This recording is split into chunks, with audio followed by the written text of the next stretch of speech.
Bom dia, boa tarde, boa noite. Meu nome é Eduardo Rodrigues e na aula de História de hoje iremos dar continuidade ao Reino Kush. Na aula passada podemos ver que, graças à interação dos egípcios com os cuxitas, eles acabaram aderindo um pouco um da cultura do outro. Mas hoje iremos falar um pouco mais sobre a política e economia dos cuxitas. Por exemplo, no Egito, os faraós, esse título de faraó era passado geralmente de pai para filho, mas ficava tudo ali entre família. Já com os cuxitas, a nomeação de rei era feita como?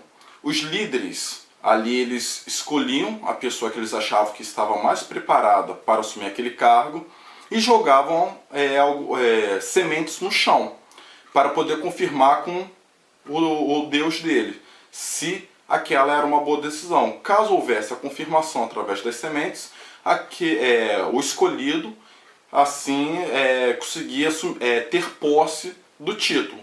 Outra característica dos cuxitas era a mulher na política. Porque a mãe do rei, que ganhava um título de senhora Kush, ela pegava a nora dela e adotava como filha. Então ela era mãe do rei e também adotava a nora como filha.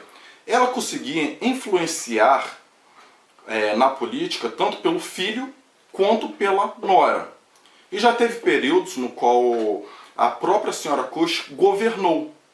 Então essa era uma característica marcante deles, as mulheres na política.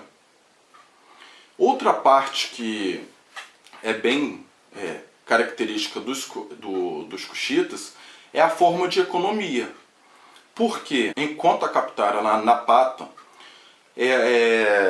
a principal atividade econômica dos cuxitas era a pecuária. Porque eles criavam bastante cabras, cabritos, burros para poder carregar os produtos. E a riqueza de um indivíduo era medida pelo tamanho do rebanho. Então, quanto mais animais a pessoa tinha, mais rica ela era. Agora, quanto a capital mudou para Meroe, lá chovia mais constantemente. Então, a atividade deles econômica mudou para a agricultura. Não estou falando que eles deixaram a pecuária totalmente, mas devido às chuvas, eles adotaram a agricultura como forma de economia. Então, aí além disso, eles também tiravam a água do rio Nilo para poder ajudar na irrigação. Então eles plantavam bastante, principalmente cereais. Inicialmente, os cuxitas eles usavam um mecanismo chamado de shaduf, que era usado pelos egípcios. E por causa dessa interação entre as duas sociedades, eles acabaram aderindo para eles. Mas com o tempo, os artesãos cuxitas eles desenvolveram a sáquia. A sáquia ela era puxada por animais. O solo cuxita também era rico em metais, por exemplo, ouro, ferro.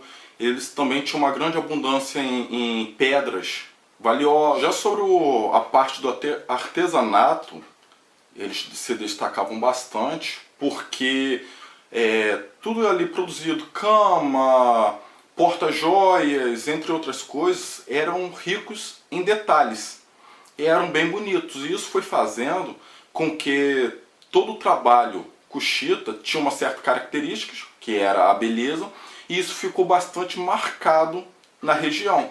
Então uma sociedade conseguia saber quando o serviço era feito pelos cuxitas, justamente pela riqueza de detalhe, pela beleza. A capital Meroe, ela comercializava bastante. Então, muitas das coisas que eles faziam era comercializada com outras sociedades. Isso foi fazendo ali ficar famoso. Além disso, eles também usavam o rio Nilo como forma para poder comercializar, como rota de comércio. Então a cidade, a capital, já ficava num ponto bastante estratégico para o comércio, e eles ainda utilizavam o rio para poder aumentar mais ainda o fator de comércio com eles. A sociedade cuxita era formada praticamente de pessoas livres, não que eles não tivessem escravos, mas em comparação a outras sociedades, a maioria ali, por exemplo, soldados, artesãos, sim, eram livres. Então era outra característica deles. Outra coisa que era bastante característica do Reino Kush eram os soldados, que uma parte era a cavalo, outra a pé. Devido a eles estarem sempre ali na fronteira entre o Egito e outras sociedades, eles acabaram formando um exército forte. E o rei, ele também tinha sua própria guarda, que ficava ali em torno dele para proteger. E isso era outra característica marcante deles, os soldados fortes, o exército forte. Então, turma, espero que vocês tenham gostado da aula de hoje. Qualquer dúvida, só jogar lá no portal que estarei respondendo. E é isso daí. Até a próxima aula. Abraços!